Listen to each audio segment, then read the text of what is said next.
Semua orang yang menolak Yesus itu yang tidak percaya.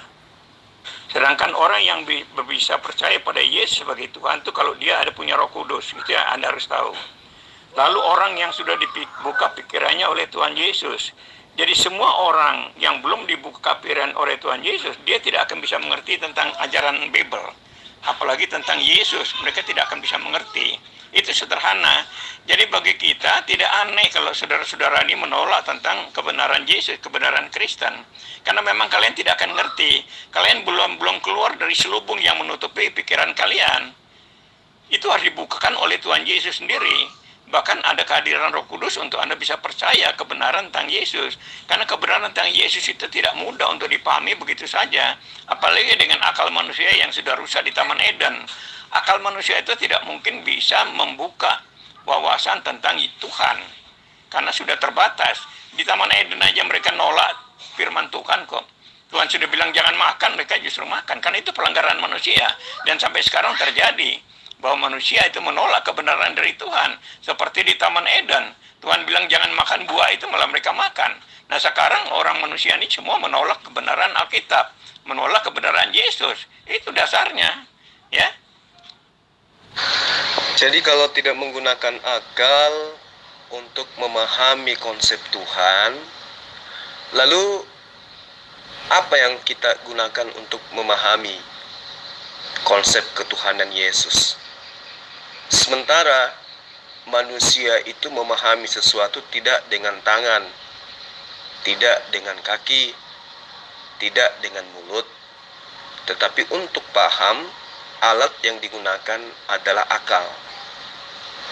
Nah, kalau Pak Martin mengatakan akal manusia sudah rusak dari sejak Taman Eden, terus Bapak menggunakan alat apa untuk memahami konsep ketuhanan Yesus? Silakan. Di dalam Ibrani 11 ayat 6, di sana dikatakan tanpa iman itu tidak berkenan kepada Tuhan. Ya, tanpa iman Tuhan tidak berkenan kepada manusia itu. Ya. Jadi harus pakai iman. Itu makanya saya ngomong tuh bukan dengan otak saya, ini bukan pengertian saya sendiri. Saya selalu berbicara itu berdasarkan firman semua. Ya. Nah, kenapa harus dengan iman? Dari Ibrani 11 ayat 6, itu karena memang sudah rusak di Taman Eden. Anda lihat ya, Tuhan bilang semua buah pohon di taman ini jangan kau makan buahnya, karena kalau pada hari yang kau makannya pastilah kau mati. Kan itu firman Tuhan sendiri. Tapi apa yang terjadi? Lalu mereka makan kan? Itulah rusak. Tuhan larang, mereka melawan. Nah itu yang dibawa sampai sekarang, sehingga semua orang lalu melawan kebenaran. Yesus datang dengan kebenarannya ditolak. Karena memang akal itu sudah rusak, tidak bisa percaya hal-hal yang rohani, tidak bisa percaya hal-hal yang dari Tuhan. Makanya di dalam Ibrani 11 ayat 6 mengatakan tanpa iman tidak berkenan kepada Allah. Itu dasarnya itu karena memang akal manusia sudah rusak. Jadi tanpa iman itu manusia tidak akan bisa mengenal Yesus. Seperti kalian ini kan menolak semua tentang Yesus. Malah sangat merendahkan Yesus. Memang kita maklum. Karena Anda pakai akal yang terbatas. Dan itu Bible sudah mengatakan itu. Ya gampang kan? Lalu yang keduanya, hanya oleh Roh Kudus manusia bisa mengenal Yesus. Roh Kudus itu tuntunan roh yang dari Tuhan sendiri membuat orang bisa mengerti. Makanya kalau kalian menyangkali, kita tahu karena Anda tidak punya Roh Kudus, Anda tidak punya iman kepada Tuhan yang benar. Sehingga Anda tidak bisa mengerti tentang siapa Yesus. Apa itu kebenaran Bible, Anda nolak semua. Itu aja ukuran kita gampang. Makanya kalau saya dialog dengan Anda ini nggak sulit, saya punya dasar. Itu karena pertama itu. Kalian tidak punya iman kepada Tuhan Yesus. Karena kalian berdasarkan akal. Yang menurut orang Kristen itu akal sudah rusak di Taman Eden. Tuhan bilang jangan makan, malah akal suruh makan. Itu buktinya ya. Itu jual kira-kira gambarannya supaya saya pertanggungjawabkan apa yang saya nyatakan ini.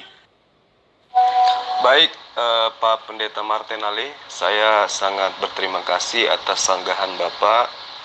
Cuman pada intinya dari semua pembahasan yang Bapak jawab tentang pertanyaan saya, jika misalnya ketuhanan Yesus itu tidak dipahami dengan menggunakan akal, maka harus dipahami dengan iman.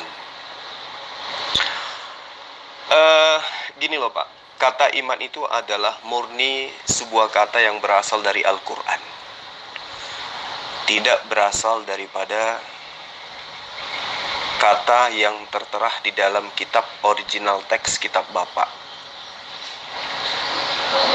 Di dalam Ibrani 11 ayat 6 yang Bapak singgung tadi, di situ kita melihat bagaimana kemudian Lembaga Alkitab Indonesia menggunakan kata iman, di mana kata iman ini tentu diambil dari Al-Quran. Saya ingin bertanya kepada Bapak, apakah iman itu menurut Bapak? Karena kata iman ini adalah berasal dari Al-Quran. Nah, bagaimana dengan penjabaran bahasa Yunani tentang iman? Mungkin Pak Martenale bisa menggunakan bahasa Yunani untuk membacakan Ibrani 11 ayat 6, supaya kemudian kita bisa tahu apa sih yang dimaksud oleh iman di dalam Ibrani ini. Karena kata iman itu berasal dari Al-Quran. Di kitab Anda, original teksnya itu tidak ada kata iman. Sementara iman itu adalah bahasa Al-Quran, bahasa yang sangat sakral di dalam agama Islam. Coba Pak Martenale, karena ini adalah hal yang sangat prinsip. Mengimani orang Kristen itu percaya kepada Yesus sebagai Tuhan, itu tidak dengan pendekatan akal, tetapi menggunakan pendekatan iman. Nah, saya ingin tahu original teks kitab Anda dengan kata iman itu apa gitu loh. Lalu definisinya apa? Silakan Pak Marten. Ayo silakan Pak Martenale. Bapak sudah bertahun-tahun Pak mengajarkan bagaimana orang Kristen itu bergelut dengan kata iman, padahal kata iman itu tidak ada di dalam original teks kitab Bapak yang berasal dari Yunani. Saya ingin Pak Martenale itu jujur ya, bahwa ketika Anda menggunakan pemahaman untuk supaya orang itu bertuhan kepada anak Maria bernama Yesus, tidak boleh menggunakan akal. Karena akal menurut orang Kristen itu sudah rusak dan tidak bisa dipercayai lagi. Nggak bisa dijadikan tolak ukur benar salahnya sesuatu dengan menggunakan pendekatan akal. Lalu kemudian akal Anda coba menggantikannya dengan kata iman. Iman ini adalah kata yang berasal dari Quran, tidak ada di luar daripada Al-Quran. Adapun kemudian nyantol di kitab Bapak itu hanya terjemahan bahasa Indonesia. Saya ingin tahu yang menggantikan posisi akal menurut konsep iman Anda secara asal usul itu apa? Yang menggantikan posisi akal untuk kemudian bisa menerima Yesus yang adalah manusia 100% adalah Tuhan Sang Pencipta. Kalau bukan akal, lalu kemudian Anda menggunakan apa? Jangan katakan kata iman, Pak. Iman itu adalah bahasa Quran. Malu, Pak, sama orang Muslim. Coba Anda bawa sona iman, sona kepercayaan yang Anda anut, ya. Kemudian Anda masukkan ke dalam konsep ini supaya kami umat Islam itu tahu. Oh, ternyata Kristen itu menuhankan Yesus tidak menggunakan akal, tetapi menggunakan apa? Kalau menggunakan iman, jangan Pak. Kata iman itu adalah kata yang sakral di dalam Islam, di dalam Quran. Ya, selama ini sudah beribu tahun orang-orang Kristen selalu menggunakan kata iman. Padahal di dalam original teks kitab mereka satu pun tidak ada kata iman. Coba, karena pemahaman Anda pasti berasal daripada pemahaman kitab Anda kan. Jadi Bapak nggak boleh ke-Islam-Islaman ketika Anda membatalkan, menggugurkan akal sebagai tolak ukur kebenaran, kemudian melapisnya dengan kata iman. Nggak bisa Pak.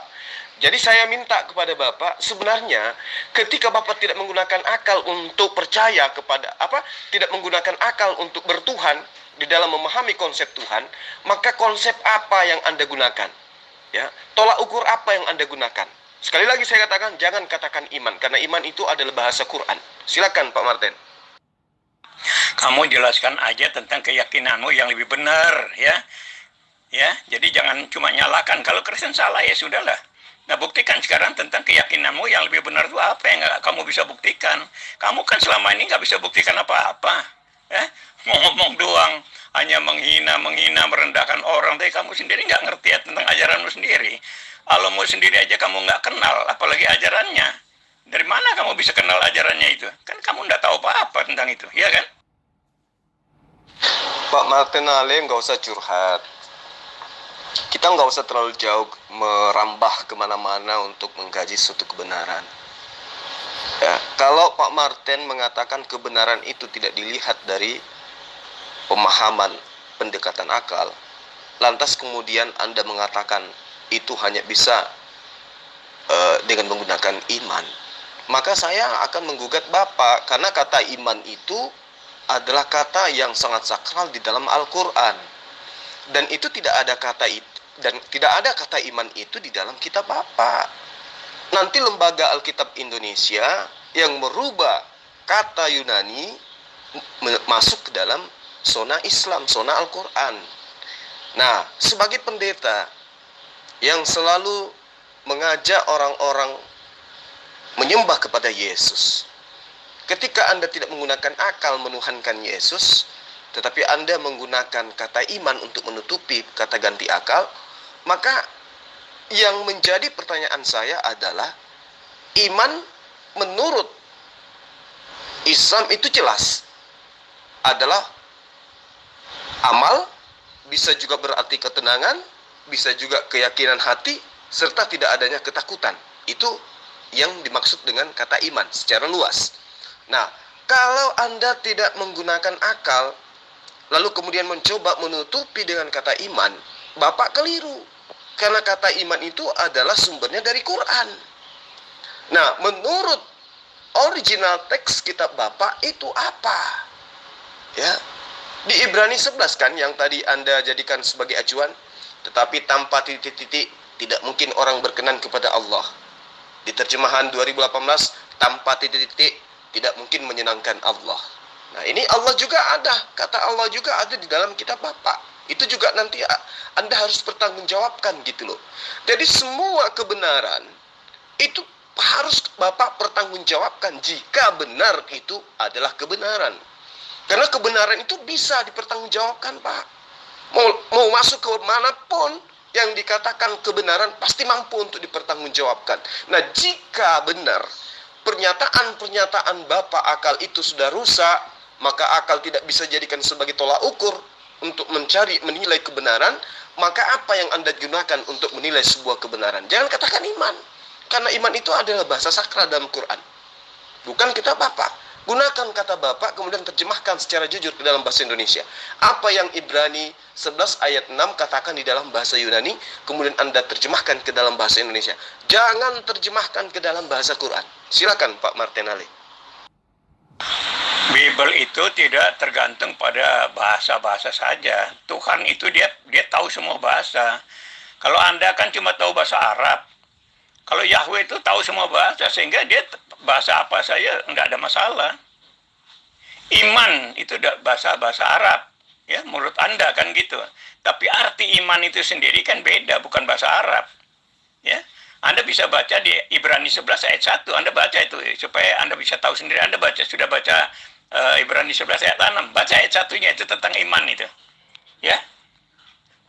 Ya gitu. Kalau kata iman itu dari bahasa Arab menurut Anda, tapi isinya bukan dari bahasa Arab. Pengertiannya bukan dari bahasa Arab. Ya. Nah, kalau Anda mau pakai bandingkan begitu, Anda tahu isi Al-Quran itu sendiri kan kisah-kisah bangsa Israel. Paling banyak di sana itu. Ya. Kenapa Al-Quran orang Arab menjelaskan tentang kisah-kisah bangsa Israel? Kenapa tidak menjelaskan tentang kisah kehidupan bangsa Arab saja? Coba Anda jelaskan itu. Kenapa Al-Quran dalam bahasa Arab yang harusnya hanya untuk orang Mekah dan sekelilingnya, tapi Anda di sana menjelaskan tentang kehidupan bangsa Israel. Aneh kan? Itu surat 7 itu mengatakan bahwa Al-Quran dalam bahasa Arab hanya untuk orang Mekah dan sekelilingnya. Kenapa kok di sana menceritakan tentang kehidupan bangsa Israel? Kenapa bukan oleh bangsa Arab saja? Ya, kalau Anda mau banding-bandingkan bahwa iman itu dari bahasa Arab, oke lah. Tetapi artinya bukan dari bahasa Arab. artinya dalam bahasa Indonesia yang bisa dimengerti oleh orang Indonesia. Sekarang saya tanya Anda, kenapa Al-Quran itu menulis kisah-kisah bangsa Israel? Kenapa bukan kisah-kisah kehidupan bangsa Arab saja? Ya Julia. Jadi kalau Anda bicara membanding-bandingkan, nanti saya juga ikut bandingkan. Saya akan ikuti lagu Anda nih. Anda bandingkan kemana, saya akan ikutin itu. Ya. Saya sudah bilang bahwa iman itu sudah rusak di Taman Eden. Kan ada buktinya, bukan karangan saya. Ya, Anda baca di Roma 3 juga di sana dikatakan manusia tidak berakal budi. Semua sudah rusak, satu pun tidak ada yang benar. Semua sudah rusak, itu dikatakan di sana begitu. Jadi bukan kata saya. Ibrani 11 ayat 6 mengatakan juga Tuhan hanya berkenan kepada orang punya iman. Jadi kalau Anda hanya pakai akal, Tuhan Bible itu tidak percaya, tidak terima Anda. Itu bukti pernyataannya di Ibrani 11 ayat 6. Ya. Yahweh itu tidak lagi menerima Anda karena Anda tidak punya iman. Anda berpegang pada akal. Semua orang yang hanya mengandalkan akal tidak diterima oleh Yahweh. Tidak bisa diterima oleh Yesus itu sendiri. Nah, ini supaya Anda tahu itu seperti itu. Sehingga memang masalah kalau akal dengan iman itu kita bicarakan akan membedakan secara jelas, secara terang-terangan itu ya. Perbedaan itu. Pak Martinale, saya tidak sedang menuntut Anda untuk membanding-bandingkan, tidak. Saya hanya tergelitik dengan pemahaman konsep Anda menuhankan manusia, ya, dikarenakan Anda tidak lagi menggunakan akal. Karena menurut Anda akal itu sudah rusak dari sejak Taman Eden. Dari sejak Adam diciptakan, akal manusia itu sudah rusak. Itu adalah konsep yang sudah bertahun-tahun, berpuluh tahun Bapak sebagai pendeta ajarkan. Nah, saya tidak ingin membanding-bandingkan. Saya hanya tergelitik ketika Bapak menggantikan akal dengan kata iman. Lalu kemudian Bapak sendiri mengakui kata iman itu adalah bahasa Al-Quran. Tetapi isinya bukan Al-Quran. Ini nyata kelihatan Bapak bahwa Anda itu betul-betul akal-akalan oleh karena tidak menggunakan akal. Anda menarik kembali ke ayat 11. Justru Bapak akan semakin tersudutkan di sana. Kenapa? Karena ayatnya kan jelas. Iman adalah dasar dari segala sesuatu yang kita harapkan. Nah, karena itulah kemudian saya bertanya. Ketika Bapak mengatakan di ayat 6-nya, tetapi tanpa iman tidak mungkin orang berkenan kepada Allah. Sekarang yang ingin saya tanya kepada Anda, iman itu apa menurut perspektif bahasa Yunani gitu loh. Sebelum diterjemahkan ke dalam bahasa Indonesia, Ibrani ini menggunakan bahasa apa? Bahasa Yunani. Nah, apa bahasa Yunani yang sekarang digantikan posisinya dengan kata iman? Sementara kata iman itu bahasa Quran. Bukan bahasa Indonesia, tetapi bahasa Al-Quran. Yang karena setiap hari disebutkan oleh mayoritas umat Islam, maka seakan-akan kata iman itu masuk ke dalam bahasa Indonesia. Nah, ini yang perlu Pak Pak Martinale jelaskan gitu loh. Karena menurut pemahaman umat Islam, iman menurut konsep kaidah Islam dan juga kaidah Quran itu adalah bahasa Arab, bahasa Quran. Boleh diartikan sebagai amanah, boleh diartikan sebagai ketenangan, boleh diartikan sebagai keyakinan, ya, atau bisa juga sebagai kekuatan. Anda boleh baca di surah Al-Baqarah ayat 143 misalnya. Bagaimana kemudian kata iman itu terurai dengan jelas. Jadi kalau Anda mengatakan iman itu bahasa Quran, tapi isinya tidak, Bapak keliru. Justru isinya itu dituangkan di dalam Al-Quran, kata iman itu, Pak.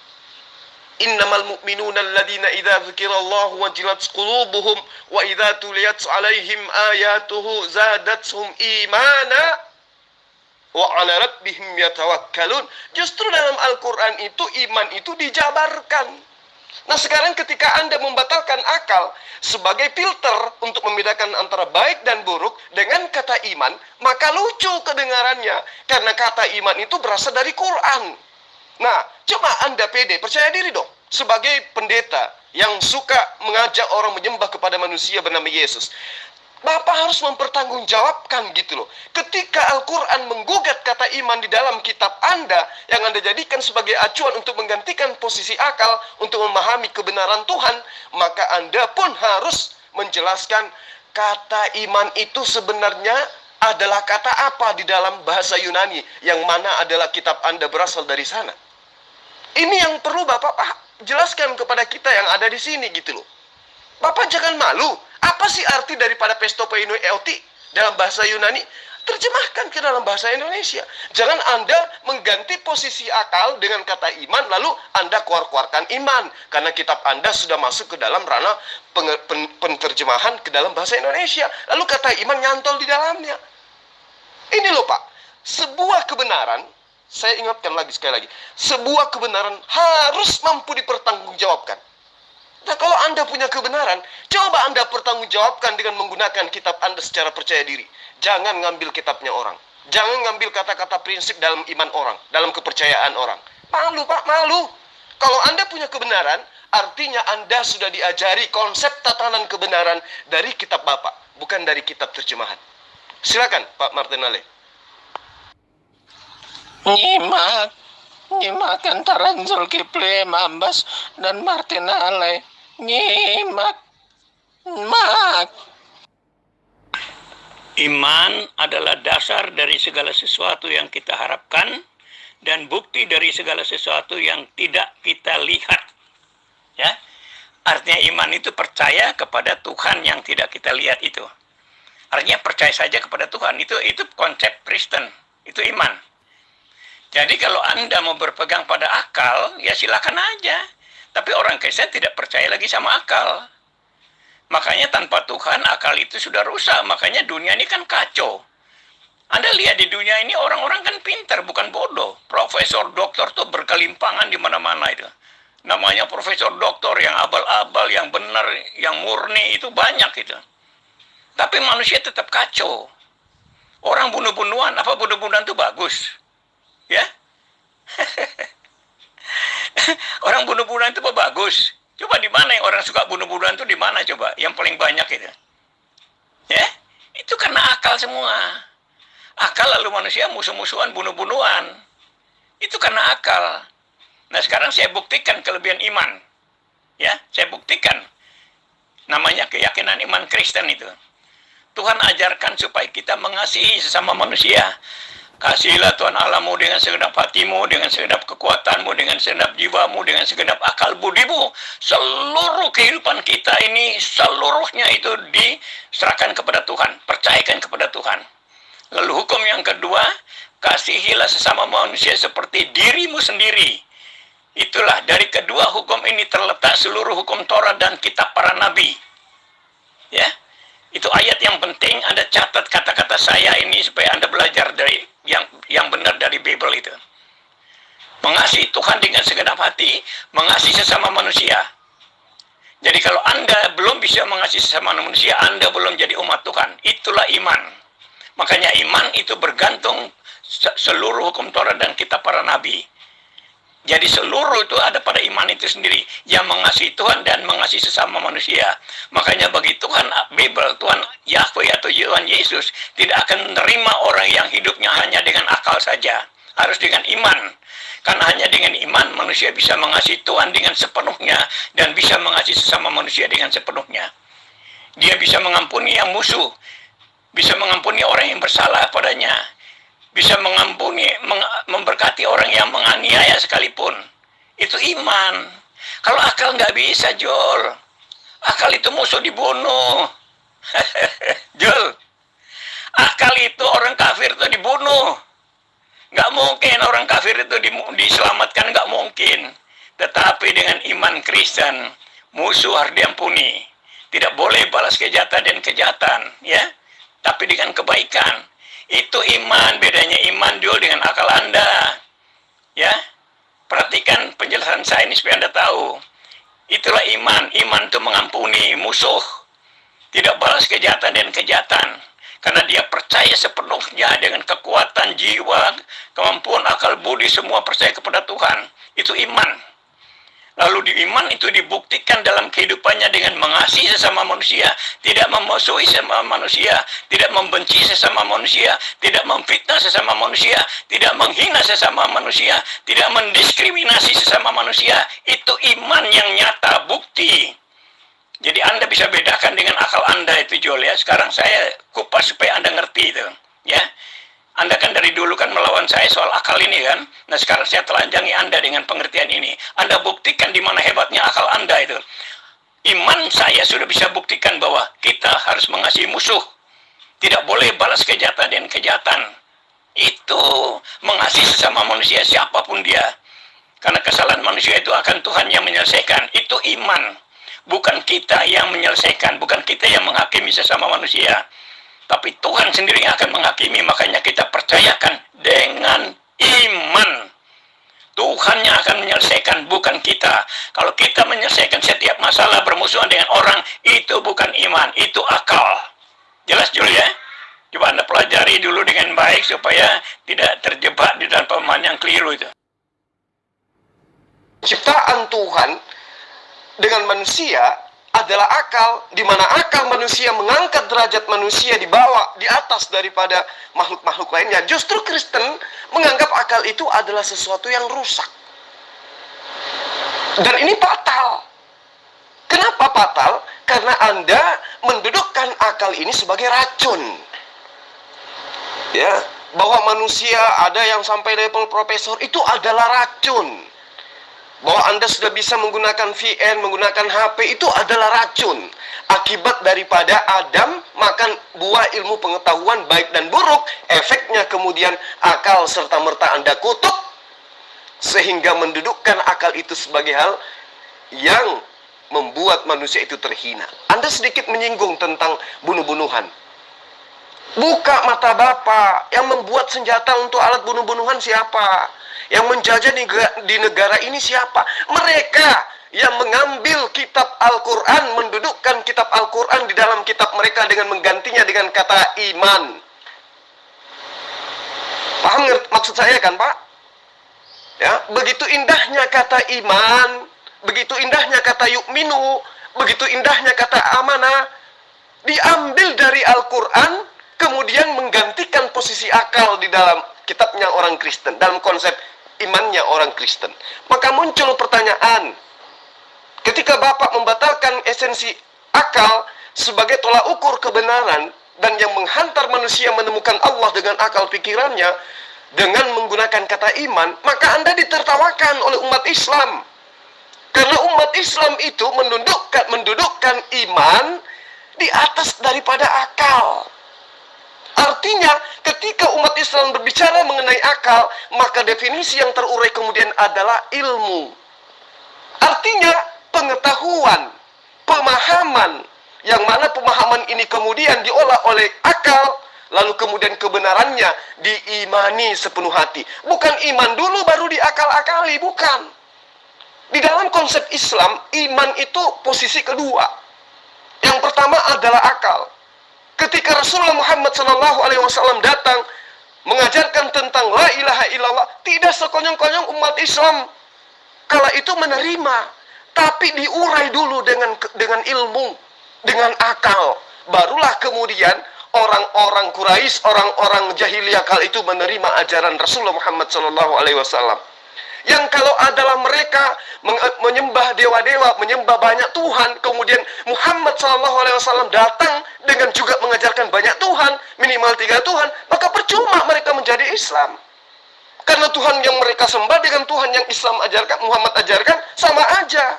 Tetapi karena mereka sebelum beriman menggunakan akal, menelaah penjabaran Rasulullah Muhammad SAW, barulah mereka beriman. Nah, sekarang muncul Kristen, ya, menggunakan kata iman di dalam kitab mereka dengan menggantikan akal sebagai pondasi penegak tombak kebenaran sesuatu, atau cara menemukan Allah, cara menemukan Tuhan itu menggunakan akal. Allah yang benar, Tuhan yang benar itu menggunakan akal. Maka kemudian kata akal, ya, Anda gantikan karena kata akal itu, karena akal itu menurut Anda adalah hal yang justru membuat manusia rusak. Sehingga yang menjadikan Apa yang Anda jadikan sebagai acuan kemudian adalah iman. Nah, lucu Pak, lucu. Kata iman itu berasal dari Quran. Saya tidak sedang ingin membandingkan. Saya hanya ingin tahu, ya, apa yang bisa menggantikan kedudukan posisi akal selain daripada kata yang Anda ambil dari Quran, yaitu iman. Coba, sementara iman di dalam ajaran agama Islam itu posisinya kedua. Berilmu, beriman, baru beramal. Tidak imani saja, baru diakal-akali. Gitu loh Pak. Jadi kembali pada pertanyaan saya ingin tahu, di dalam original teks kitab Bapak, sebelum Anda mengambil kata iman dari Quran, itu sebenarnya di Ibrani 11 itu menggunakan kata apa Pak? Coba Anda terangkan. Saya itu Jul, mendengar Anda dari lawan debatmu, dari statement saya. Sebenarnya kalau saya melihat Anda di grup sebelah, bagaimana Anda mempertikaikan tentang Alkitab, Anda itu seringkali mengatakan ayat yang pertama itu palsu, ayat yang kedua tidak. Padahal penulis yang sama, Injil yang sama, penulis yang sama, orang yang sama. Tapi Anda mengatakan ayat yang pertama atau pasal yang pertama, kamu katakan itu adalah kitab palsu. Sementara di kitab yang sama, kamu menggunakan juga. Makanya kalau saya jumpa dengan orang seperti itu, saya langsung tidak melayani. Kenapa?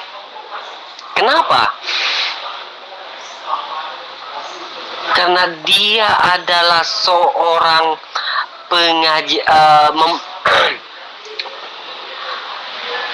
pengajar palsu. Karena suka mengatakan yang satu palsu, yang kedua tidak palsu. Saudara kalau mau bantu Pendeta Martinale, silakan dibantu. Jangan membawa pembahasan baru.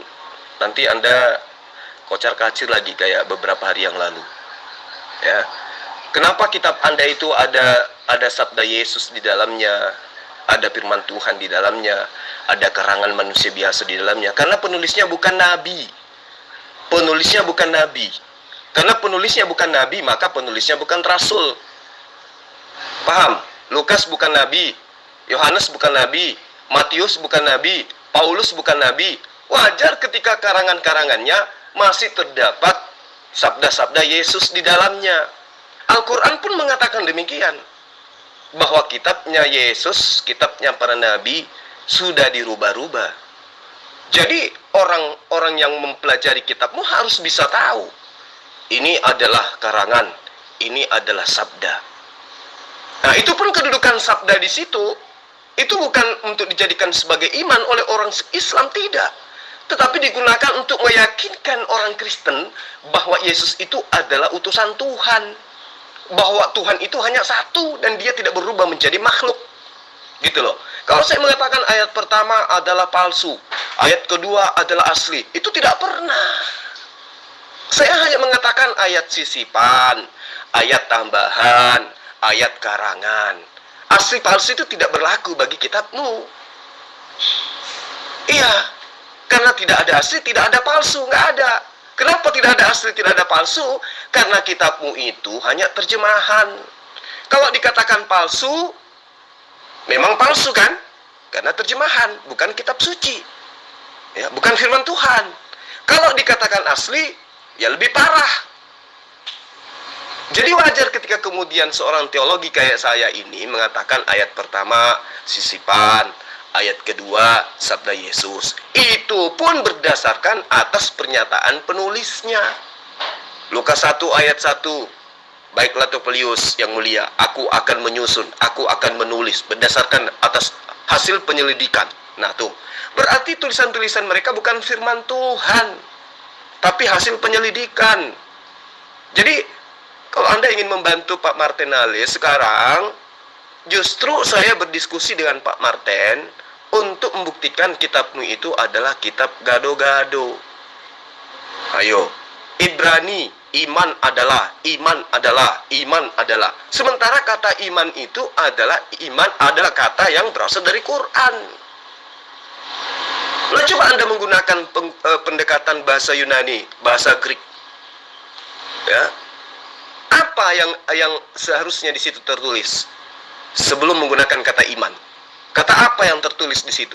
Supaya Anda bisa membantu Pak Martinale yang sudah terang-terangan mengatakan umat Kristen tidak percaya kepada akal sehat. Umat Kristen hanya percaya kepada iman, kata dia. Sementara kata iman adalah kata yang diambil dari Quran. Nah, kalau kata iman itu dari Quran, sejatinya untuk menggantikan posisi akal di dalam pandangan umat Kristen dalam menuhankan manusia, itu apa? Untuk mencari jawabannya, lihat kitabmu secara original teks. Ya, coba Anda lihat, bantu Pak Martinale, nggak usah melebar kemana-mana, kawan. Anda nggak usah repot-repot lah. Kan intinya yang Anda katakan ini kan Islam pakai akal, Kristen pakai iman, gitu aja kan intinya. Lalu Anda mau cari-cari kesalahan dengan iman bahasa Arab. Ada juga yang bilang, oh orang Kristen tidak boleh pakai kata iman. Itu kan berarti kan Anda mulai mau keluar itu. Tapi mari kita fokus tentang akal dan iman, karena ini penting itu. Anda bilang iman itu nomor 2 di dalam Islam. Oke lah, bagi orang Kristen iman itu pertama. Tanpa iman 11:6 ya, Ibrani 11:6. Tanpa iman Tuhan tidak berkenan. Itu beda dengan Tuhan Allah Subhanahu wa taala itu, Jul. Jadi Allah Subhanahu wa taala itu mengutamakan akal sehat. Yahweh, Tuhan Yesus itu harus berdasarkan iman. Karena Ibrani 11 ayat 6 mengatakan tanpa iman tidak berkenan kepada Tuhan. Jadi di situ kita berbeda sudah, Jul ya. Kita sudah berbeda di situ. Nah, sedangkan akal ini, Jul, itu dipakai oleh seluruh manusia, bukan hanya orang Islam. Akal itu dipakai oleh semua manusia. Yang percaya Tuhan, yang nggak percaya Tuhan itu semua berpegang pada akal. Itu loh, Jul. Makanya satu-satunya yang berbeda, yang agak memang aneh menurut Anda itu, yang Anda bilang ditertawakan, ya, itulah memang Kristen itu ditertawakan. Ya karena iman itu. Ya. Kalau akal Anda itu dipakai oleh semua manusia, bukan hanya orang Islam, semua manusia. Mereka nggak tahu, kalau Anda kan masih nomor 2 kan iman. Kalau manusia kafir itu, yang tidak mengenal Tuhan itu, yang sesat itu, mereka tidak punya iman, tapi mereka pakai akal. Jadi kalau Anda mau banding-bandingkan, Jul, orang Kristen itu hanya dengan iman yang menuntun akal.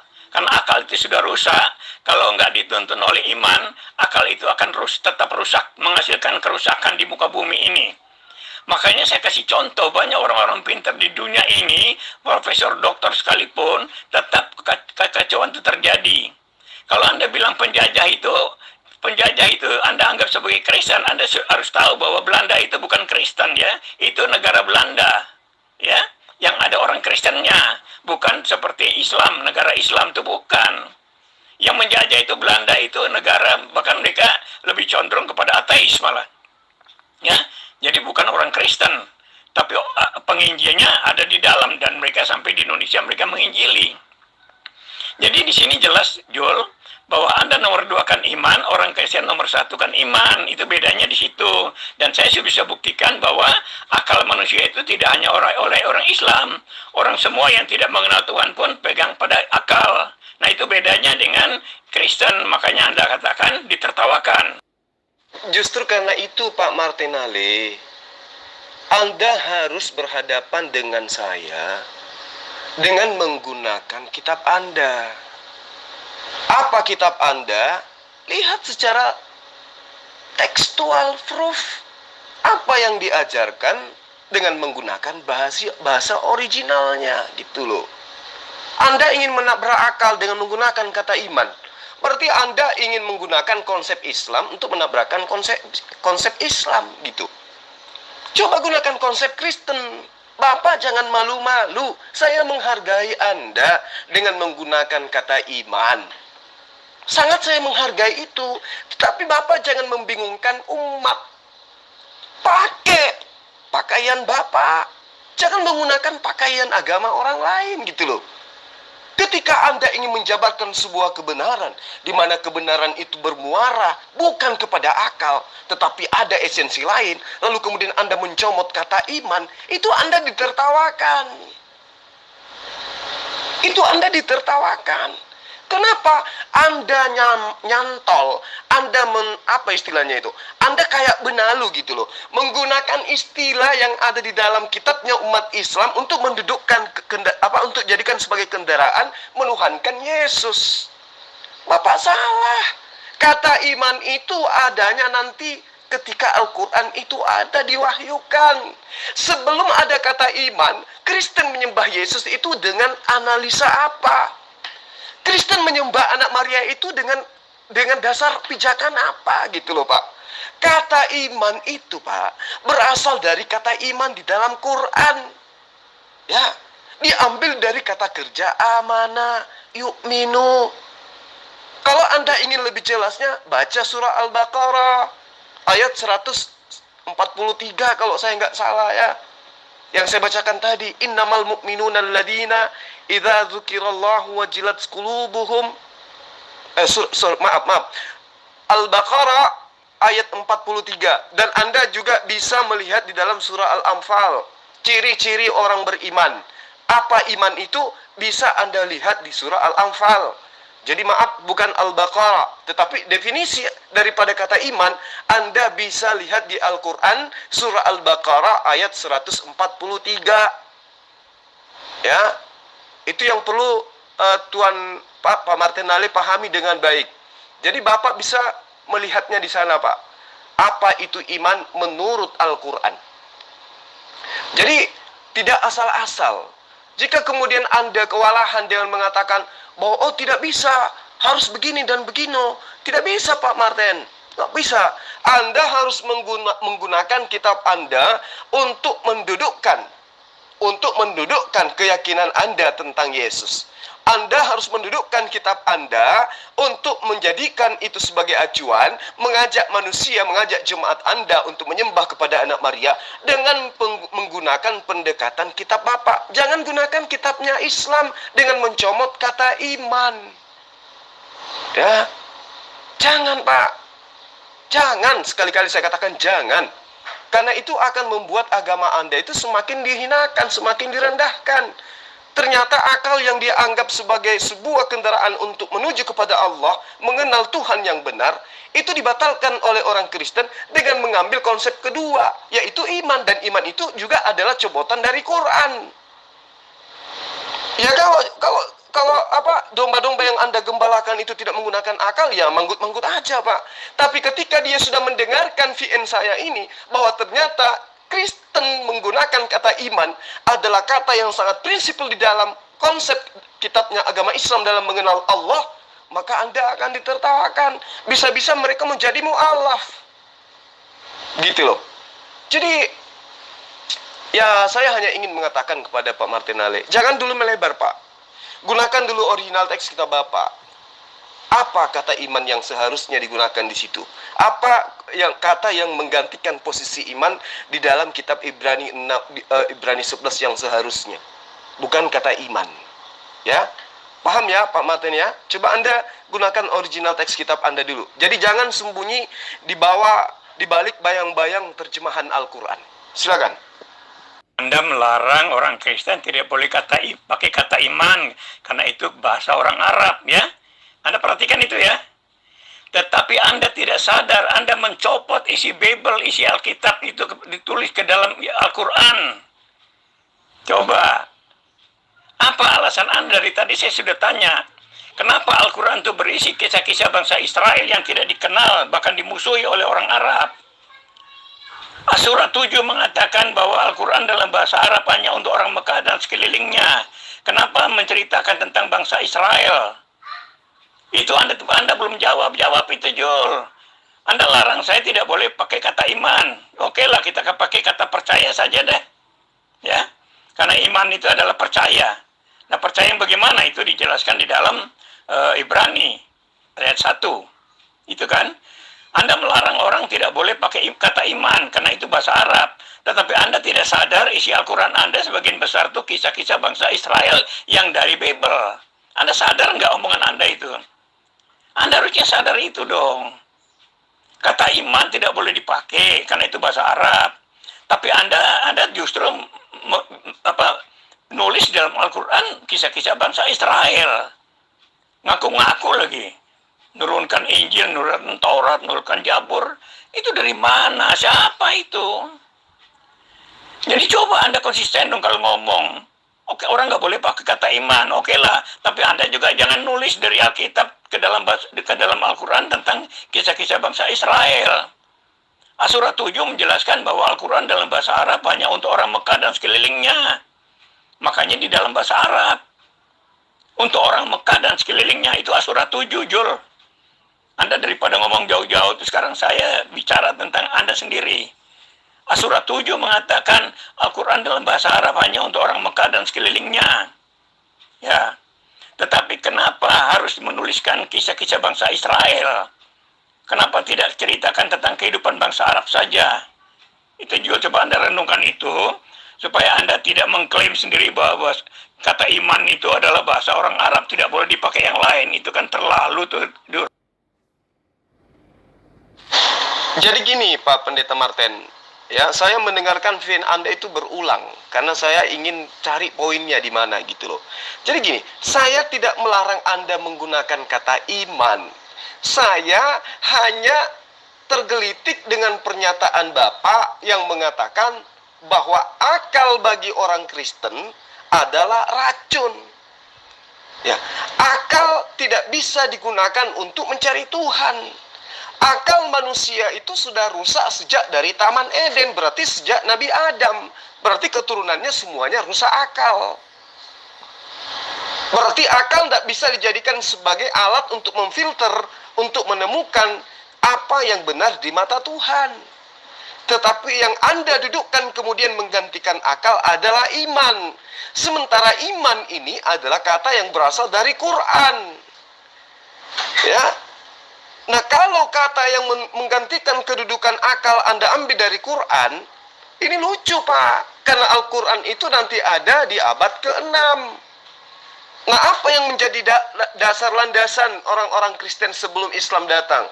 Sebelum Al-Quran diwahyukan? Apa yang menjadi dasar pijakannya orang Kristen di dalam menggantikan kedudukan akal, menyembah kepada Tuhannya?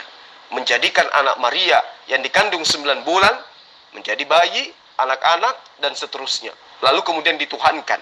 Dengan menuhankan dia, tentu tidak menggunakan akal, tapi iman, kata Bapak.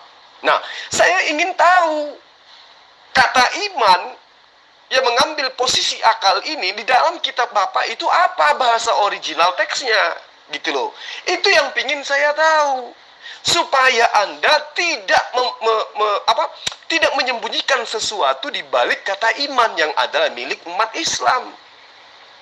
Apa sih kata iman di dalam original teks? Maksud saya, apa sih kata dalam original teksnya yang kemudian diterjemahkan dengan kata iman? Itu yang perlu Bapak pahami dengan baik. Kemudian Anda mengatakan, kenapa Al-Quranmu itu hanya menjelaskan tentang kisah-kisah masa lalu? Karena yang berfirman di dalam Al-Quran itu adalah Allah. Yang berfirman kepada Abraham, yang berfirman kepada Musa, yang berfirman kepada Yakub, yang berfirman kepada Yesus. Itu yang Anda harus pahami.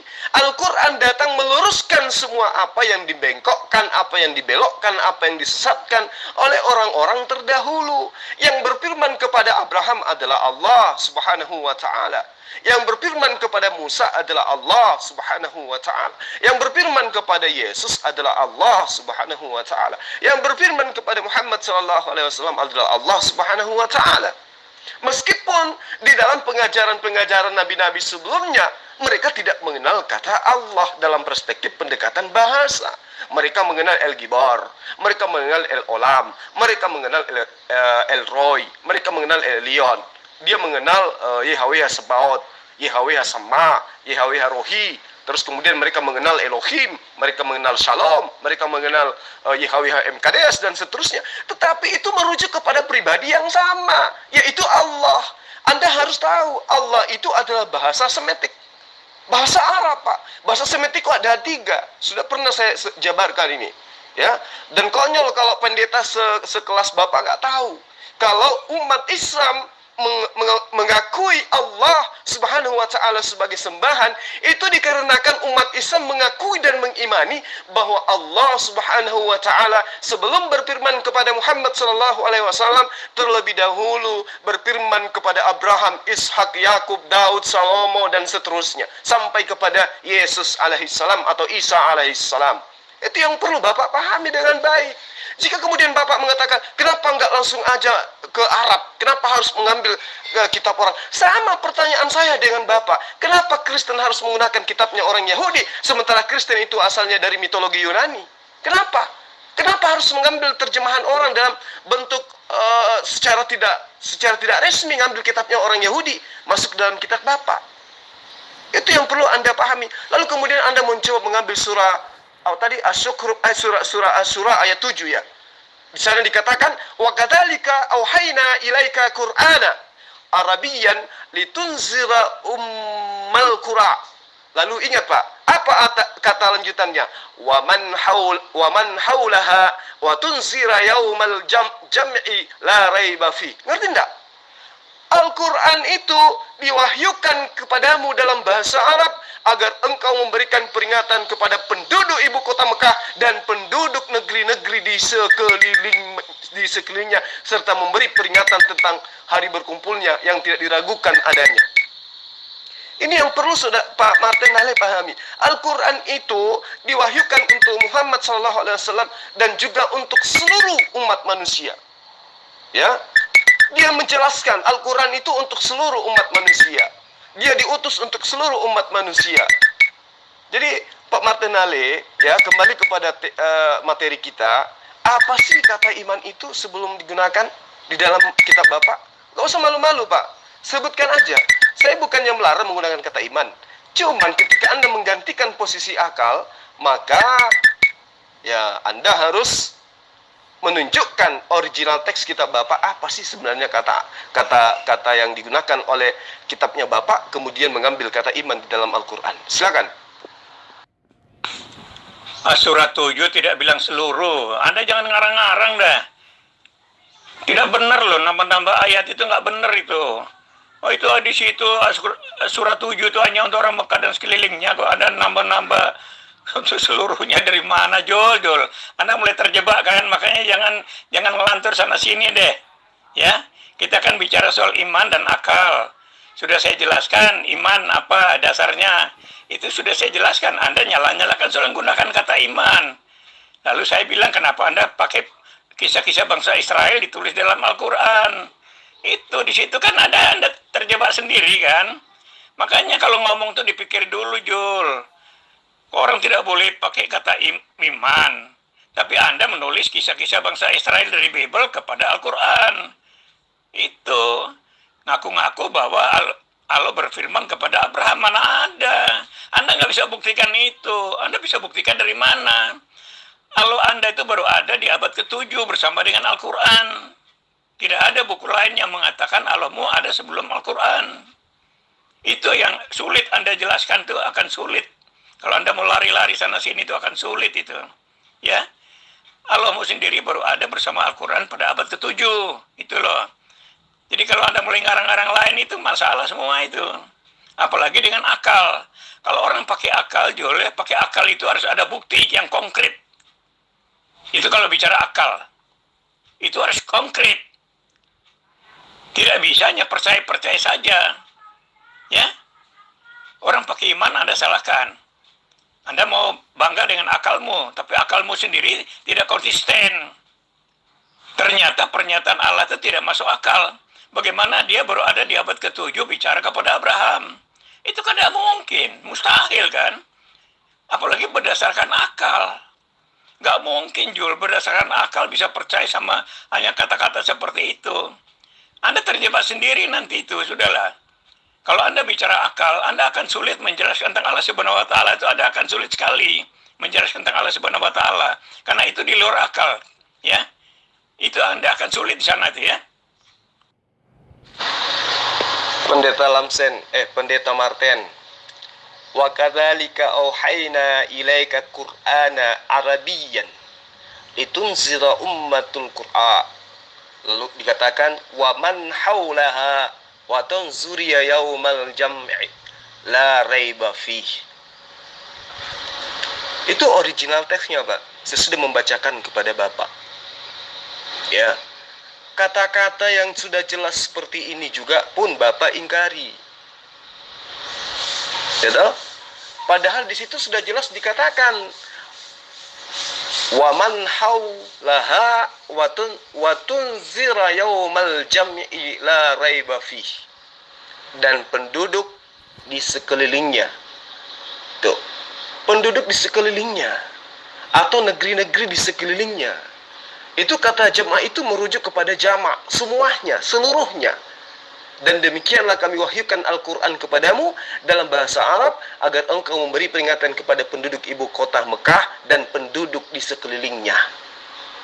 Di sekeliling kota Mekah, Mekah itu berada di tengah-tengah. Kemudian di sekelilingnya itu ya termasuk Indonesia. Itu kalau Bapak memahami secara ayat, memahami secara pendekatan Quran. Nah, lalu kemudian Anda mengatakan, oh tidak, itu hanya tidak ada kata-kata. Anda itu tidak paham Quran. Paham kitab Anda saja tidak. Untuk mengajak jemaat-jemaat Anda saja menyembah Yesus, Anda harus petantang-petenteng ngemis dari kata-kata iman. Iya kan? Coba Anda lihat dalam surah Al-Jasiyah ayat 20. Apa yang diwahyukan oleh Allah di sana? Dikatakan di sana, haza basairu linnasi wa hudaw wa rahmatul lil qaumil yuqinun. Ya, Al-Qur'an ini adalah pedoman bagi manusia. Ngerti manusia kan, Pak? Kalau Al-Qur'an dikatakan haza basairu linnas, berarti Al-Quran itu petunjuk, Al-Quran itu pedoman, Al-Quran itu jalan keselamatan dan hidup bagi seluruh umat manusia. Itu ayatnya ada dalam surah Al-Jathiyah ayat 20. Bapak hanya memahami Asy-Syura ayat 7, Asy-Syura ayat 7. Islam itu dibangun oleh Al-Quran, di mana Al-Quran itu ditujukan kepada seluruh umat manusia. Hadza basairu linnas wa hudaw wa rahmatul liqaumin yuqinun. Berarti Al-Quran itu adalah petunjuk, adalah pedoman bagi seluruh umat manusia. Itu loh Pak Martinelli. Terus kemudian Anda mengatakan, kenapa dalam Al-Quran itu menggunakan cerita-cerita? Lah, itu Allah yang berfirman. Sang pencipta itu yang berfirman kepada utusannya. Ketika Anda mengatakan Allah Subhanahu wa Ta'ala itu ada nanti pada saat Al-Quran diwahyukan, Anda salah. Itu karena Anda tidak paham. Itu karena Anda sudah mentok dengan menggunakan kata iman di dalam agama Anda. Padahal sebenarnya kata iman itu berasal dari Quran. Ya, jadi kalau sudah kebelet ya kayak gitu, menyalah-nyalahkan Allah. Karena di dalam kitab Anda tidak ada dijelaskan kata iman itu. Nanti diterjemahkan ke dalam bahasa Indonesia, barulah kemudian ada kata iman. Jadi gini loh Pak Martin. Allah itu di dalam bahasa Ibrani yang berasal dari bahasa Semitik itu disebut dengan sebutan Elohim. El atau Elion atau Eloah. Ya, itu yang perlu Bapak pahami. Jadi Allah itu sudah ada sejak Allah berfirman kepada para nabi. Kalau Anda mengatakan Allah Subhanahu wa Ta'ala itu ada nanti di abad ke-7, itu Bapak dapat ilmu dari mana? Sementara yang nyata Yesus itu nanti ada ketika abad pertama. Sementara Allah itu tidak memiliki awal, tidak memiliki akhir. Cuman namanya pada saat berfirman kepada Abraham belum menggunakan kata Allah. Kan sudah dikatakan oleh Allah sendiri, aku menyatakan diri kepada Abraham, Ishak dan Yakub, tetapi namaku tidak aku perkenalkan kepada mereka. Bahkan kalau Bapak paham Kejadian 17 ayat 7, Allah membuat sumpah. Allah berjanji kepada Abraham, aku akan menjadi Tuhanmu, Tuhan anak-anakmu, Tuhan keturunanmu secara turun-temurun. Ismail keturunannya, berarti keturunan daripada Ismail akan menjadikan Allah menjadi Tuhan selama-lamanya. Cuman Kristen yang Tuhannya berbeda, berupa manusia. Tapi kami yang menerima ajaran dari ajaran bangsa Semitik, menuhankan esensi yang sama. Apa yang disembah oleh Bani Israel, itu yang kami sembah. Apa yang disembah oleh Bani Ismail, itu yang kami sembah. Sementara Bapak, siapa yang mengajarkan Bapak menyembah Yesus berupa manusia? Nabi-nabi. Tidak ada ajaran nabi-nabi mengajarkan menyembah kepada manusia. Bahkan Yesus yang Anda sembah pun tidak mengajarkan untuk menyembah dirinya. Anda hanya sembunyi di balik kata iman, yang Bapak tidak bisa mengungkap kebenaran dari asal kata di kitab Bapak. Iya kan? Jadi kata iman itu adalah kata yang Bapak rampok dari terjemahan Al-Qur'an, yang Anda gunakan di dalam terjemahan kitab Anda, di mana kitab Anda mengambilnya dari Al-Qur'an. Itu loh. Jadi kalau sudah kebelet, Bapak jangan sana-sini celotehnya. Itu aja dulu bahas. Apa kata iman yang seharusnya didudukkan di dalam Ibrani itu? Iman adalah dasar dari segala sesuatu yang kita harapkan. Original teksnya mengatakan apa? Bukan kata iman, Pak. Tapi kata apa ya? Bapak yang tahu. Jangan membodohi jemaat. Jangan menggantikan akal dengan kata iman dari Al-Quran. Tapi gunakan kata yang berasal dari original teks Bapak. Gak usah malu-malu, Pak. Ya, katakan aja kepada mereka, Allah kores nafis tupone atau pistefome oti ainai adenato giautas astrofos na eprakistioson tonteos. Gia opoen sapray oston Allah prefei nafis pisrei oti oteos, dan seterusnya dan seterusnya. Anda gunakan aja kata itu, napis tefoi meoti, gunakan. Nah, terjemahkan ke dalam bahasa Indonesia. Apa artinya ke dalam bahasa Indonesia? Itu Anda gunakan untuk menggantikan kata akal atau kata iman. Jangan gunakan kata iman, karena itu bahasa Quran. Bapak nggak punya malu gitu? Kalau memang kamu tahu tentang Alkitab itu, pertanyaanmu tidak ngawur. Ya benar, Yesus itu adalah keturunan pezina. Anak haram sebetulnya Yesus itu. Keturunan anak haram. Kenapa? Karena memang di dunia ini tidak ada yang benar. Dengan siapa dia lahir? Mana ada manusia suci di dunia ini zaman Yesus lahir? Tidak ada. Jadi, itulah sebabnya Yesus itu bergelimang dengan lumpur dosa, tapi dia tidak berdosa. Ya, kamu berpaham? Contohlah, karena Alkitab mengatakan tidak ada yang tidak berdosa, semua tidak ada yang benar, semua sudah bersalah. Termasuk wanita manapun tidak ada yang bersih, yang tidak berdosa.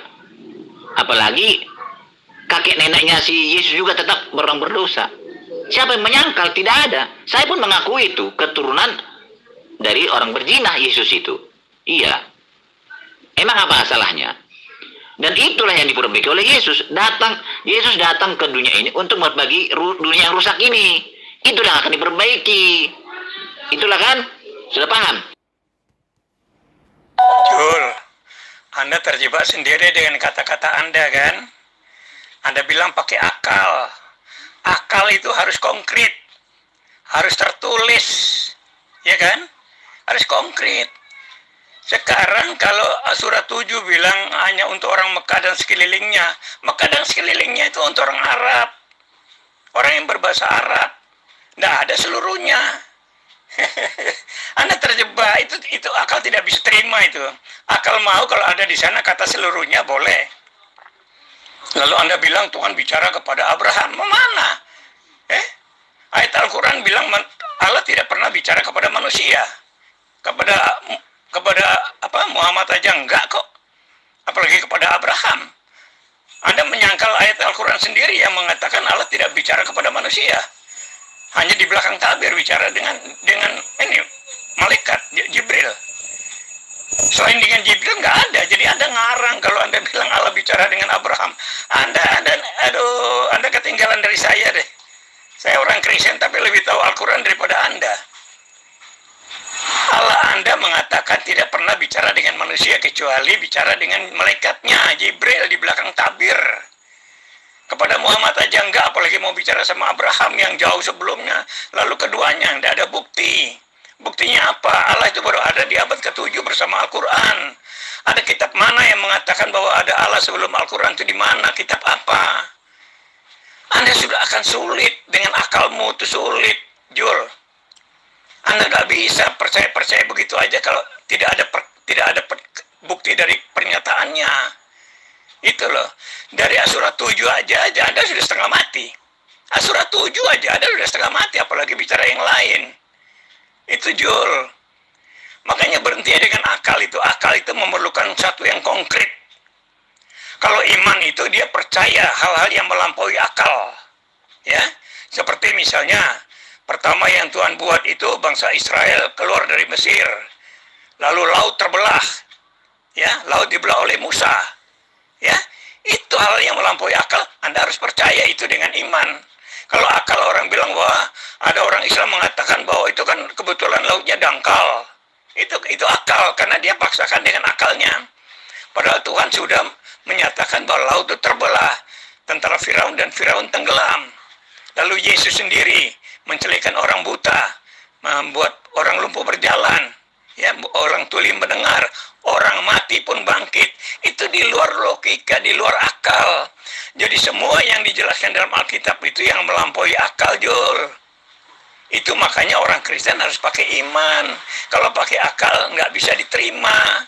Itu makanya kalau kalian menolak Yesus, menolak Bible, tapi kalian sendiri nyontek dari Bible, itu yang bagaimana masuk akalnya, bagaimana?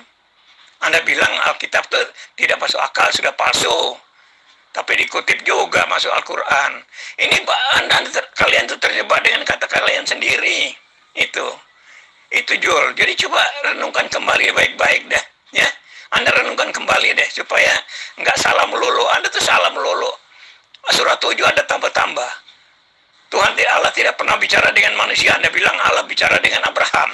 Kapan Allah Subhanahu wa taala bicara dengan Abraham itu kapan? Kepada Muhammad aja dia nggak mau bicara, kok apalagi dengan Abraham yang jauh ribuan tahun sebelumnya. Muhammad aja enggak kok. Ya. Itu coba Anda terjebak dengan omongan Anda.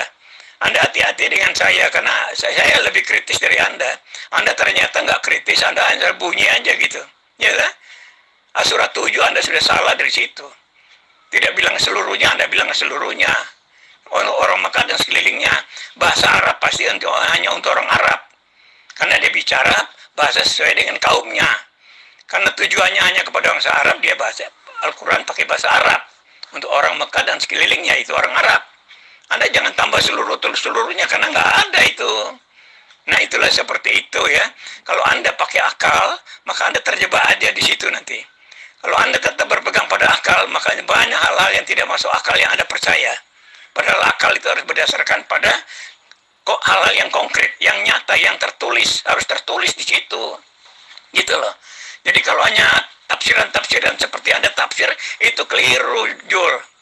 Itu tafsiran Anda itu makanya nanti bertentangan dengan yang lain. Makanya jangan nafsir-nafsirkan sendiri itu, jangan. Harus konsisten dengan tulisan yang ada gitu ya. Oke. Coba Anda lihat asbabul nuzul ayat itu. Ketika Allah berbicara wa kadzalika auhayna ilaika qur'ana, ini menceritakan tentang apa? Ya. Lalu kemudian Allah jelas mengatakan wa man haulaha wa tunzira yaumal jami'a la raiba fi.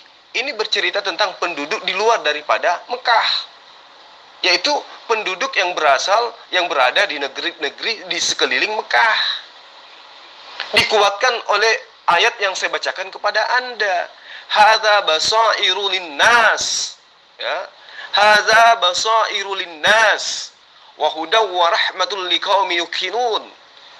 Ya. Al-Qur'an itu, kitab ini, Al-Qur'an itu ditujukan untuk seluruh manusia. Itu ayatnya sudah jelas saya bacakan kepada Anda. Tidak seperti Anda mengambil kata iman dari Al-Quran, tetapi Anda tidak mampu menunjukkan original teks dari kitab Anda sendiri. Kalau saya jelas menunjukkan. Surah Al-Jasiyah ayat 20 jelas Al-Quran itu diperuntukkan untuk seluruh umat manusia. Hadza basairu linnas. Ayo, Pak Martin manusia. Berarti Al-Quran itu ditujukan juga untuk Pak Martin. Kecuali Pak Martin ngaku binatang, baru tidak. Jadi ketika Anda mencoba untuk membatasi kebenaran Allah dengan mengatakan Al-Quran itu hanya untuk orang Arab, disitulah bukti nyata Anda ditertawakan. Karena Anda buta Quran. Jangankan buta Quran, buta gospel pun Anda itu. Karena kata iman pun Anda harus copet ngemis-ngemis dari Quran.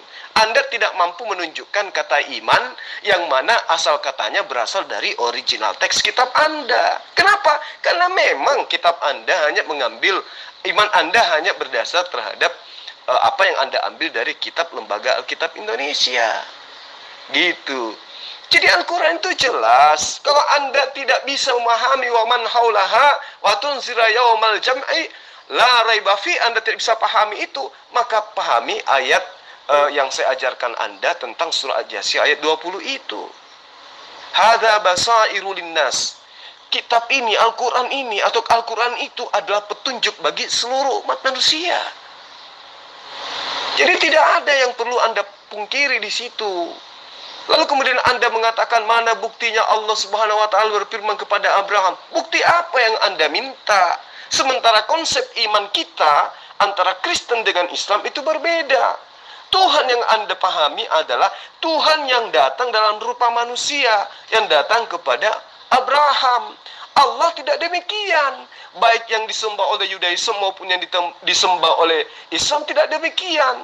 Yang Anda katakan dalam Kejadian 18, ya, Allah datang kepada Abraham, itu bukan Allah, tetapi malaikat Allah yang datang kepada Abraham. Coba tanya kepada Yudaisme yang lebih paham original teks kitab Tanakh. Pasti Anda ditertawakan. Karena yang datang kepada Abraham adalah utusan Allah berupa malaikat. Tetapi itu dikatakan oleh orang Kristen adalah Allah, teponi Allah dalam rupa manusia. Salah, sesat. Karena jelas kitabnya Bani Israel pun mengatakan bahwa tidak ada Tuhan yang dibentuk setelah Allah dan sebelum Allah. Sementara Yesus dibentuk dalam rupa manusia, 9 bulan lagi lamanya. Berarti yang kamu sembah dengan berdasarkan iman itu bukan Allah, bukan Tuhannya Abraham, bukan. Tetapi ciptaan Allah yang memproses diri, yang diproses oleh Allah 9 bulan dalam rahimnya manusia, lalu kemudian kamu tuhankan, dan itu adalah Yesus. Dan untuk menutupi itu, maka Anda mengatakan akal jangan pakai, tapi imani aja dengan mengambil kata iman dari Quran. Anda tidak berani menyentuh kitab Anda, gitu loh. Karena di kitab Anda tidak ada kata iman. Anda cuma butuh perpuluhan dengan dengan menjual kata iman. Padahal kata iman itu asal usulnya dari Al-Quran. Harusnya Anda malu. Ya, harusnya Anda malu. Anda mengatakan Anda lebih paham Quran. Kitab Anda aja Anda gak paham. Gimana mau paham kitab Al-Quran? Ayo. Islam mana yang mengatakan Al-Quran itu hanya untuk orang Arab? Islam mana yang memahami bahwa Al-Quran itu hanya untuk orang Mekah? Nggak ada. Kenapa? Al-Quran itu bukan cuma satu ayat. Kalau Anda tidak bisa memahami surah Asy-Syura, maka coba Anda ke ayat lain. Ya, coba ke ayat lain. Bahwa Al-Quran itu diciptakan, diwahyukan untuk seluruh manusia. Ya, bahwa Allah itulah yang menciptakan alam semesta. Kalau Anda mengatakan siapa saksinya Allah datang, itu Anda sedang menunjukkan identitas Anda. Bahwa Anda adalah pengiman pagan mitologi. Tuhan harus datang kepada manusia untuk menyatakan diri. Tidak. Tidak seperti itu, Pak Martin. Ya. Jadi Allah di dalam Yesaya 5 ayat 16 jelas dikatakan maha suci, maha tinggi, maha adil. Di dalam bahasa Arabnya disebut Subhanahu wa ta'ala. Berarti yang berfirman kepada para nabi adalah Allah yang berfirman kepada Muhammad sallallahu alaihi wasallam. Ketika Anda mengkiri itu berarti Anda buang Kejadian 17 ayat 7 bahwa Allah Elohim Abraham akan menjadi Eloh bagi keturunannya tuh secara turun-temurun. Dan Ismail adalah anaknya. Ismail punya keturunan secara turun-temurun menyembah kepada esensi yang sama. Karena itu adalah sumpah dan janji Allah kepada Abraham. Gak bisa Anda pungkiri itu. Sementara Kristen nongolnya dari mana? Allah sudah diperkenalkan Yesus, sudah diperkenalkan Musa kepada Bani Israel dengan kata Eloah, dengan kata El, dengan kata Allah dan seterusnya, dan kata Yahweh atau mereka sebut dengan Adonai. Kemudian Kristen ini dari mana datangnya, Pak Martin? Mereka adalah ajaran yang disebarkan dengan menggunakan terjemahan kitabnya Bani Israel. Mereka ini asal usulnya dari Romawi, Pak. Romawi menjajah tanah Yudea, di mana kekaisaran Romawi itu menganut pagan mitologi Yunani, yaitu Tuhan datang dalam rupa manusia.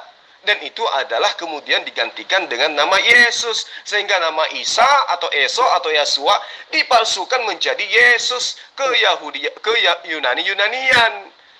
Coba lihat suratnya Paulus, apa ada yang dikirim untuk orang-orang yang menganut Torah? Tidak ada, Pak. Apakah ada kitab-kitab Paulus dikirim ke Arab? Tidak ada. Cuma dikirim kepada penganut-penganut mitologi Trinitas, Efesus, Roma, ya, itu semua dikirim ke situ. Tidak ada dikirim ke Timur Tengah. Kenapa? Karena Timur Tengah punya konsep tersendiri, yaitu la ilaha illallah. Jadi ketika Anda mengatakan Anda paham lebih paham dari saya terjebak. Terjebak di mana? Anda yang tidak memahami. Anda hanya menggunakan terjemahan, sehingga dari terjemahan Al-Quran Anda memahami Al-Quran itu seperti pemahaman Anda. Sementara Al-Quran sendiri jelas mengatakan hasabasairun linnas. Al-Quran ini adalah pedoman bagi seluruh umat manusia. Jadi kalau Anda hanya menggunakan Asyura itu Anda hanya mencari pembenaran. Wa tunzira yaumal jami'a la raiba fi. Itu sudah jelas dikatakan. Ya, itu sudah jelas dikatakan, tidak ada keraguan padanya, dan itu adalah petunjuk. Wa man haulaha, dan negeri-negeri sekelilingnya atau masyarakat-masyarakat atau penduduk-penduduk sekelilingnya. Itu yang perlu Anda pahami dengan baik. Oke, karena Pak Martinale tidak ada jawaban tentang kata iman di dalam original teks kitab mereka, jadi Pendeta Martinale yang telah menggugurkan akal sehat untuk menuhankan Yesus cukup dengan pinjam kata iman dari Al-Quran, itu sudah gugur. Kenapa? Karena di dalam original teks kitabnya itu ternyata tidak ada kata iman. Jadi ketika Pak Martin menggantikan posisi akal sebagai alat untuk mencari Allah, mencari Tuhan yang benar, dengan mengambil kata iman dari Al-Quran, ternyata beliau tidak mampu menunjukkan kata iman atau kata yang berasal dari kitab mereka yang kemudian mereka sebut dengan kata iman. Ini hal sepele, tetapi adalah hal yang sangat menentukan titik kebenaran mengapa mereka tidak menggunakan akal. Dan ternyata menurut pernyataan dia, ya, itu betul dari Al-Quran. Kata iman itu benar dari Al-Quran, sehingga itu adalah hal yang perlu dia pahami dengan baik, terutama jemaatnya, bahwa ternyata Pak Martinale itu mengganti akal dengan iman, padahal kata iman itu dari Quran. Harusnya menggunakan original teksnya, mengganti akal dengan apa gitu, sesuai dengan yang saya bacakan tadi dalam kitab mereka. Nah, karena Pak Martinale tidak bisa menunjukkan itu, akhirnya dia histeris loncat ke Al-Quran, surah Asyura, padahal dia tidak paham apa maksudnya. Lalu kemudian dia mencoba untuk memisahkan antara Allah dengan Elohim, padahal Bani Israel pun mengakui bahwa yang disembah oleh umat Islam itu adalah Tuhan yang sama. Meskipun mereka tidak mengimani Al-Quran dan tidak mengimani Rasulullah Muhammad SAW, tetapi mereka paham bahwa yang disembah oleh umat Islam itu adalah Eloh Israel. Nah, untuk itulah kemudian Pak Martinale, ini adalah PR buat Anda, supaya Anda lain kali cobalah untuk kembali berpikir jernih, bahwa Tuhan itu harus ditelaah dengan akal, lalu kemudian dengan iman dan pembuktian secara lahiriah, kan seperti itu. Jadi manusia itu harus menelaah kebenaran Allah, kebenaran Tuhan dengan menggunakan akal dan juga kitab suci, lalu kemudian diimani, lalu diamalkan gitu. Jadi jangan diimani aja, jangan langsung diimani. Kenapa? Karena kata iman itu adalah kata yang diambil dari Quran. Karena kalau Anda imani aja itu bahaya. Bara api, jika Anda imani saja itu adalah es batu atau batu es, itu bahaya, Pak. Bisa melepuh tangannya. Begitu juga dengan Yesus. Jika Anda tidak telah dengan akal, tetapi Anda asal iman saja, kalau mengambil kata itu dari Al-Quran, maka celaka. Ya, celaka Bapak. Dan itu kalau mengajarkan ke orang lain lebih celaka lagi. Untuk itulah kemudian saya katakan kepada Pak Martinale bahwa coba lain kali Anda jangan menggunakan kata iman untuk kemudian menggantikan posisi akal mencari Tuhan, tetapi Anda mengambil kata dari original teks kitab Anda supaya lebih jelas, supaya Anda jangan bingung. Ya, gitu Pak Martin.